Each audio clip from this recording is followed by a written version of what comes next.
আপনি পড়েন না, এখন একজন সাংবাদিক পড়েন, এটা দেখবেন 1 মিনিট 32 সেকেন্ড লাগবে, তা না হয় 1 মিনিট 40 সেকেন্ড লাগলো, তা না হয় 2 মিনিটই লাগলো। তা আমার বন্ধুদের যে 3 ঘন্টা লাগে, আল্লাহ ভালো উত্তর দিতে পারবে। এই প্রশ্নটা আমি 3বার পড়েছি গত পরশুদিন বগুড়ায়। আমার এক স্বনামধন্য পার্লামেন্টারিয়ান তিনি বলেছেন এই প্রশ্নটা পড়তে নাকি 3 ঘন্টা সময় লেগেছে ওনাদের।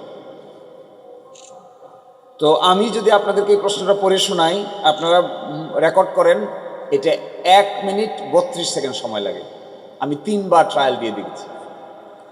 তো 1 মিনিট 32 সেকেন্ডে আমরা যা পড়তে পারি, ওনাদের যদি এটা 3 ঘন্টা সময় লাগে, তাহলে তো নানান প্রশ্ন উত্থাপন হবে।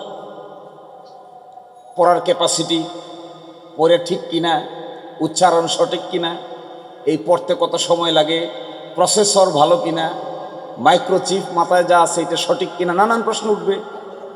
আমার আপনাদের জন্য যদি এক মিনিট, আপনি পড়েন না, এখন একজন সাংবাদিক পড়েন, এটা দেখবেন 1 মিনিট 32 সেকেন্ড লাগবে, তা না হয় 1 মিনিট 40 সেকেন্ড লাগলো, তা না হয় 2 মিনিটই লাগলো। তা আমার বন্ধুদের যে 3 ঘন্টা লাগে, আল্লাহ ভালো উত্তর দিতে পারবে। Second important question. তাহলে এই যে প্রশ্নটা ওনারা বলছেন যে প্রশ্ন বুঝে নাই, আরো আশ্চর্যজনক ব্যাপার, বলে জনগণ নাকি প্রশ্ন বুঝে নাই। দেখবেন পার্লামেন্টে বলে না বুঝে উত্তর দিয়ে দিছে। তো এটা কয়দিন ধরে আমি প্রায় বলতেছি, উল্টা প্রশ্ন করেন। আমরা যদি এখন বলি, আপনারা যদি বলেন যে এই যে 51% ভোট পেয়েছেন যারা, তারা যে আর্গুমেন্ট করছেন, তাদেরকেও জনগণ না বুঝে ভোট দিয়ে দিছে,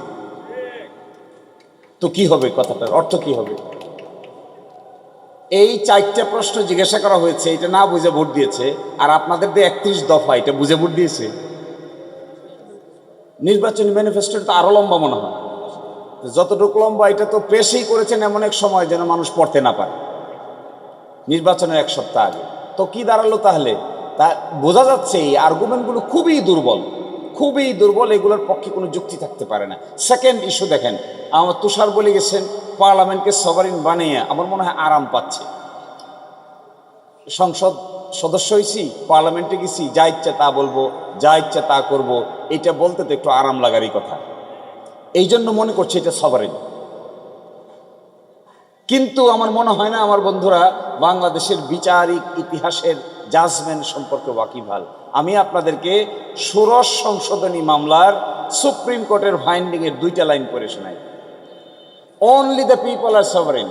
সুপ্রিম কোর্ট বলছে, আমাদের supreme court, only the people are sovereign, only the constitution is supreme, all other institutions are merely the institutions or agencies to fulfill the greatest purposes enunciated in the constitution.